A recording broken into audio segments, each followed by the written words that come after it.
everyone, and welcome to Stealing Hearts Homestead. This video is going to serve two purposes.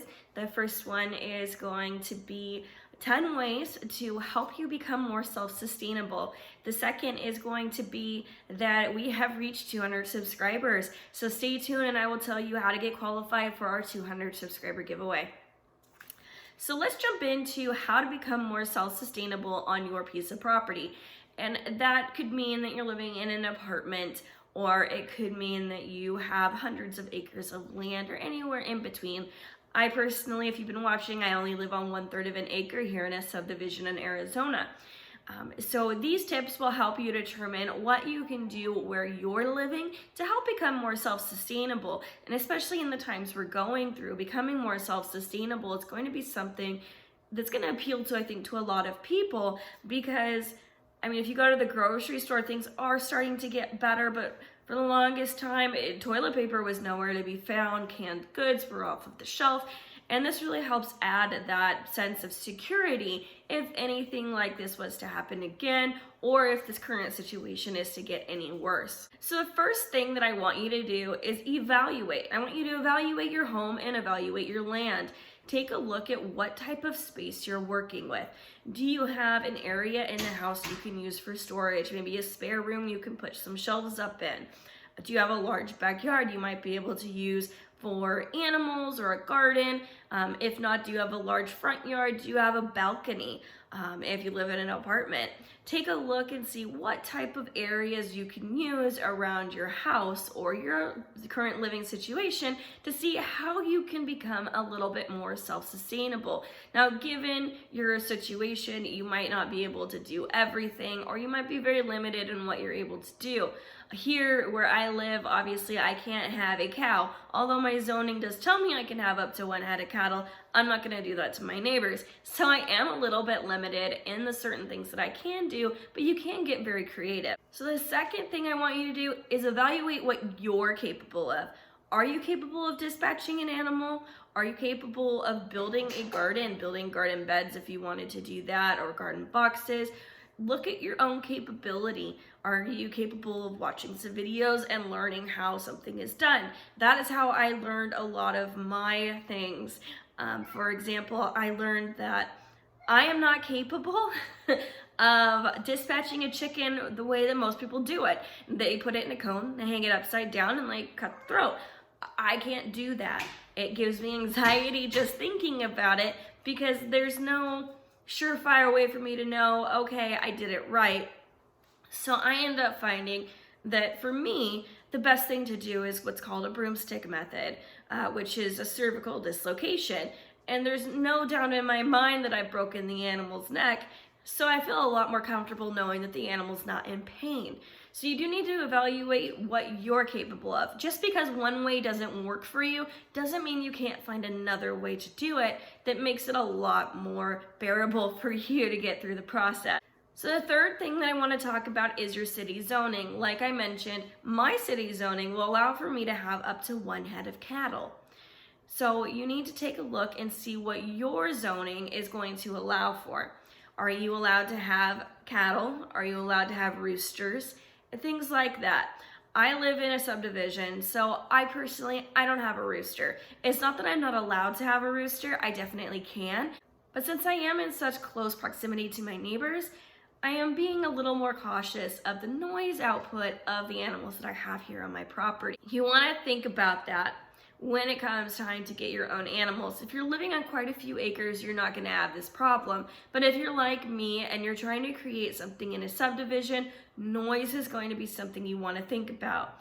I had 2 pigs on my property at one time, and my neighbor had to come and help me get my truck out of my backyard. It had rained, and here in Arizona, if the ground gets wet, it's a complete muddy disaster, even just with the slightest bit of water.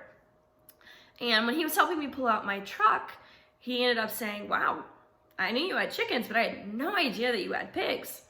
So you just have to keep in mind, not all animals are going to make very much noise. Now, obviously, when it comes time to move that pig, it's going to scream like a crazy thing, and that's when you're going to get your noise complaints, if you get any. All right, so after you've gone through the zoning, now I want you to think about your family's needs. So step number 4 is going to evaluate what you can use here on your little piece of property.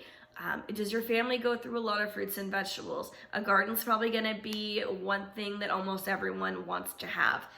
Do you go through a lot of eggs? So a few chickens would be helpful. Do you go through a lot of meat? So raising meat chickens, maybe raising a pig, raising meat rabbits, for example. All those things might be very helpful in order to help sustain your family in the long run. So step 5 is going to be start your seedlings now. So it is never too early to start your seedlings, especially since you're going through the planting phase of all of this. Even before you have your garden all squared away, go ahead and start your seedlings now. Get those started so that way by the time it comes to go ahead and plant them in your garden, you already have them going at a pretty good rate. And it really, really helps to do that because you're inevitably most likely going to need a garden. I think that 99% of the people watching this have a garden or are going to want a garden. So go ahead and start that now. Since you've already assessed your family's needs, you have an idea of what type of vegetables your family eats on a regular basis, what type of fruits. Maybe you can buy some fruit trees and get a whole bunch of seedlings for different fruits and vegetables that your family eats on a regular basis. You can buy seedlings. My 2 favorite places are M.I. Gardner and Baker's Creek. I'll leave the link down below so you can check both of those places out if you happen to have never heard of them. So step number 6 is going to be deciding what type of animals you want on your homestead. If you go through 3 eggs a day on an average, then you're probably gonna want at least 3 to 4 chickens. Maybe a little bit more just so you have a buffer. If you're looking at going through dozens of eggs, then you're gonna need a lot larger flock. You can also raise meat chickens. Those take about 8 weeks to grow up. And depending on if your family eats a lot of beef and you have the space for it, you might look into a cow. So step number 7 kind of plays into picking your types of animals. You need to research what type of care is going to be required. And by care, I don't just mean what type of things you're going to have to do medically, but also what type of things you're going to have to do in order to get this animal, either just to get it to survive or to get it to a place where you can butcher it. So if you're thinking about getting pigs, which is something I won't ever do here again on my small homestead, you need to think about the space you're going to put them in.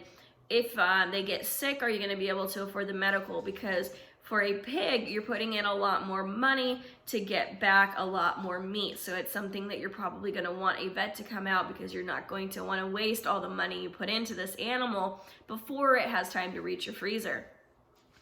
And what goes hand in hand with that is how are you going to get it to where it needs to go in order for it to end up in your freezer? So here, like I said, I live on 1/3 of an acre. I can't shoot an animal in my backyard. I'm pretty sure my neighbors would call the cops. So I have to take my pig somewhere. And let me tell you, moving a 250-pound hog is extremely difficult. It took 2 grown men grabbing one back leg and dragging it into a trailer in order to get this pig off my property. And it was loud and a mess, and it knocked over everything trying to get away. And it was just a very stressful situation, I think, for me and for the pig. So you need to think about, if you can't butcher it on your property, are you gonna have people available to help you to get that animal off of your property? Or are you going to have enough people that currently live in your home that are strong enough to be able to help you do what you need to do? So just think about the type of care that you're going to need to give these particular animals that you're thinking about adding to your homestead. So step 8 is going to be drawing out a map of your property. So you need to draw out a map of all the space that you have. And then you need to decide where you're going to put things. If you have children, where's the play area going to be? Where do you want your garden to be? If you want to have chickens, where are you going to put those? So you need to map out everything. And you'll be quite surprised, I think, with how much space you actually have. I personally have half of my yard blocked off for my dogs, and the other half is blocked off for my rabbits and my garden area. And then I have my front yard that I haven't even touched. So I have 3 fruit trees in my garden area, 7 or 8 garden boxes right now. And then I have my chicken area, my dog area, and the rabbits. So everything has its own specific place. Like I said, half the yard is blocked off where the chickens and the dogs are, and the other half is designated for other things like my garden and my rabbits and my fruit trees. So you need to sit down and decide where exactly you're going to plant everything. I do recommend getting something like some grid paper and maybe some larger squares to make things a little easier. So that way you can really measure out how long your property is, how wide it is, and then get an idea of where exactly you can put these things, because it's a lot more difficult just to say, I'm going to put this here and this here and this here, but if you don't have an idea of how large those things are going to be, you might not be able to fit it all. So if you get some grid paper and say you want to build like a 10 by 10 coop with a large run that's going to be 10 by 20, then you can figure out how many squares that is and how much space it's actually going to take up on your property. So step 9 is going to be prioritize what is important to you. Is starting a garden first going to be more important than getting chickens? You need to think about what's going to have the biggest impact for your family. You do not want to jump into everything all at once. That is a surefire way to become very, very overwhelmed. So sit down, write out all the things that you want to have on your property and decide what's the first one and get that one done and out of the way. Then move on to the second one. Since you've already had your seedling started, it's probably something that you're going to end up starting with is probably going to be a garden. Gardens are a pretty fast way of return. And then maybe you'll move on to chickens. So decide what's most important to you and get that thing done and keep going down your list. Step 10 is going to be food storage. So you need to decide where you're going to store everything that you're creating. Are you going to buy yourself a new upright freezer to store all your meat in? Are you going to use one of your spare rooms as a pantry? Or maybe you have a different spot in the house like a cellar or something that you can use as a pantry.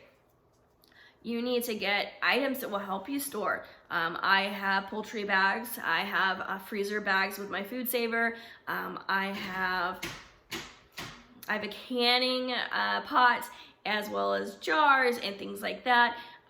For me, myself, and probably you as well, there's no way I'm gonna be able to go through all of the meat that comes through fresh. I'm not gonna be able to go through all the vegetables that come through. I'm gonna have to can those, and I'm gonna either have to freeze my meat or can my meat as well. So you need to think about where you're going to have all of this, and you need to start getting those items that are gonna help you prepare those foods. So you need to start collecting those items that are gonna make food preparation and storage a lot easier for you. I'll put some links down below to items that I personally have, like my canning pot, my poultry bags, freezer bags, food saver, things like that that make my life a lot easier. I'll put those links down below so you can check them out. All right, so now it's time to talk about the 200 subscriber giveaway. All right, guys, so it is time for our 200 subscriber giveaway.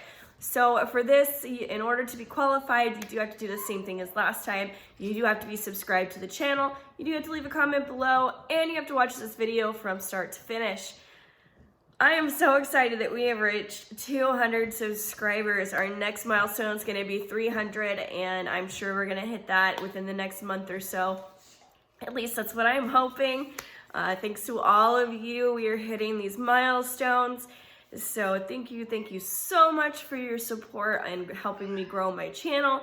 Go ahead and, like I said, comment down below, watch the video from start to finish, and leave a comment down below so I know you watched. Thank you so much for tuning in.